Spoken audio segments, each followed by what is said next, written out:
Hey, what's going on? It's Joe Teel, and this is the first episode of Wild that I just learned about. It's in the title, guys. I just learned this. Now I'm talking shit about it. Let's get into it. The first thing, and this is something I've kind of been seeing because there was a show on, what was it, on Netflix? It's called Resident Alien, where an alien crashed on Earth. Anyway, he had to stay here and live with the humans, but he ended up going to a seafood restaurant where he meets an octopus, and it turns out that that octopus is his cousin, because the theory is octopuses are actually aliens. So let's get into it, man. There is a couple reasons why I think octopuses are really aliens. And the first thing is that their DNA seems so much different than all the other animals. I was just learning about this. I think they said 33,000 protein coding genes, and it's a lot more than what humans have. So that's interesting. It seems like that they evolve radically different than us, which is crazy. Why does every other animal evolve differently than an octopus?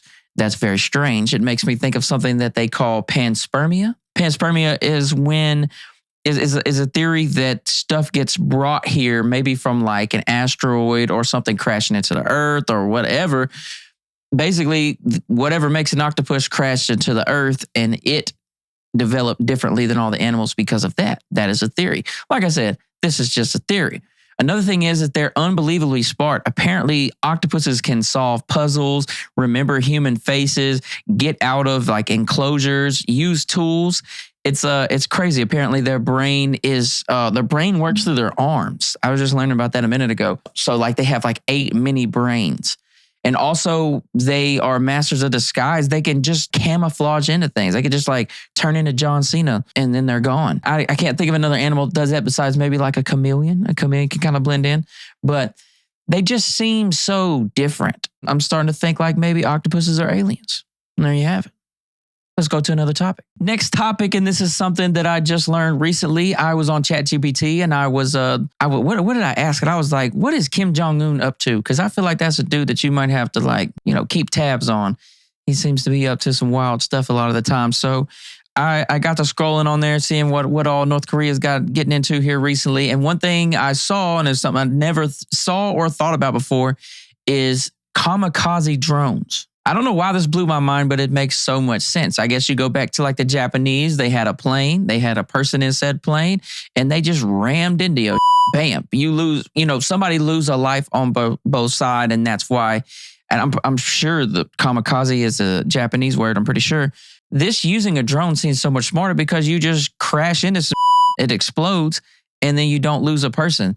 I think the North Korea was not the first people to do this, though. A whole bunch of other countries, including the United States, have used kamikaze drones. I think Israel was one of the first ones to do it in the 1980s, to use like a drone type situation to crash into something. I think it was the IAI Harpy, and they came out with that in the 1980s, and they created that to take out radar systems. I did not know this. Kim Jong-un is ramping up the production of this and trying to catch up with the rest of the world. And I'm sure he has intentions of using it. Kim Jong-un is a wild, wild boy, and we got to keep our eye on him. I think he would actually do something like that. Other countries are already using him, but the most notable war that they've been used in is the Russia-Ukraine war that's going on right now. But there you have it. Kamikaze drones. All right, next topic. This one is really cool, and I enjoyed learning about this today. So I was actually watching a YouTube channel. I'm going to shout the YouTube channel out, the Y-Files. That dude is awesome. Channel's great.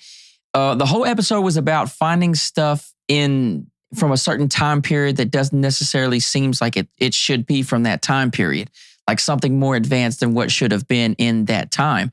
There is a specific sword called the Ulfberht sword. And it was used way back in the day, like in the Viking times.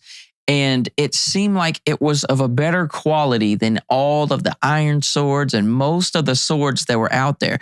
So you can imagine a guy coming in with his full armor, and he comes up to like maybe a Viking that somehow has one of these Ulfberht swords, and he's just cutting through his chainmail, cutting through the armor, all that stuff because of how crazily made this specific sword is. Now, it's kind of debated and not really sure if they were broadly made, because there's only been 170 confirmed like actual Ulfberht swords. How was the information getting passed that these specific swords were getting made, and it wasn't like mainstream, but it was so much better than everything else. It was believed that knowledge of forging these swords might have come from trade routes reaching as far as the Middle East or India, which is way far away from like Europe or Viking stuff where all that stuff is happening. It was made out of superior metal, basically. I think, what did they say? Let me look at my deal real fast. The crucible steel, there you have it.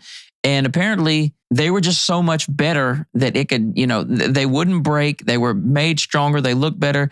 And they also had this curious inscription on all of them. And all the legitimate ones had Ulfberht inscribed on all of them. And it was really expertly done. So it made it seem like maybe Ulfberht may have been the name of the smith, and he was like stamping every sword he made. There was only a certain amount of swords out there, so maybe he made them all, or maybe they were sharing the secret in some kind of web of people that, who knows?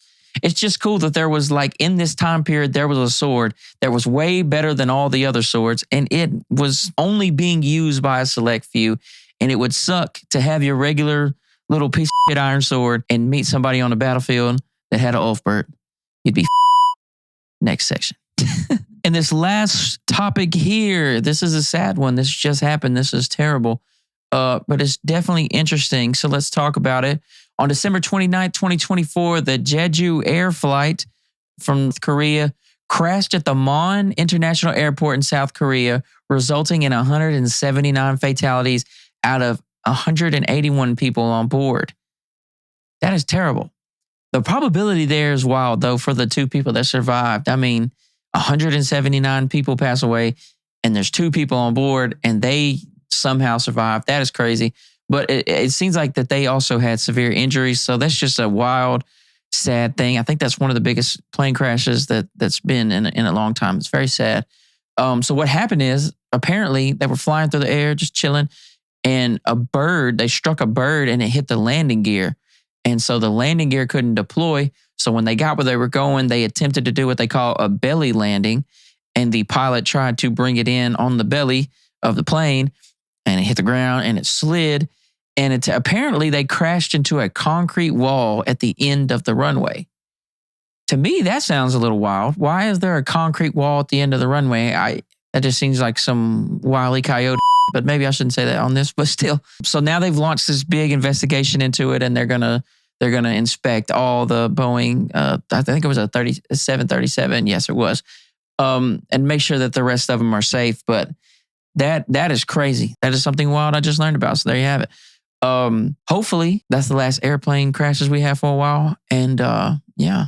If you're enjoying this clip, head over to the Joe Teel podcast on YouTube and check out our full-length episode. Episodes drop weekly. You don't want to miss it. Tap in.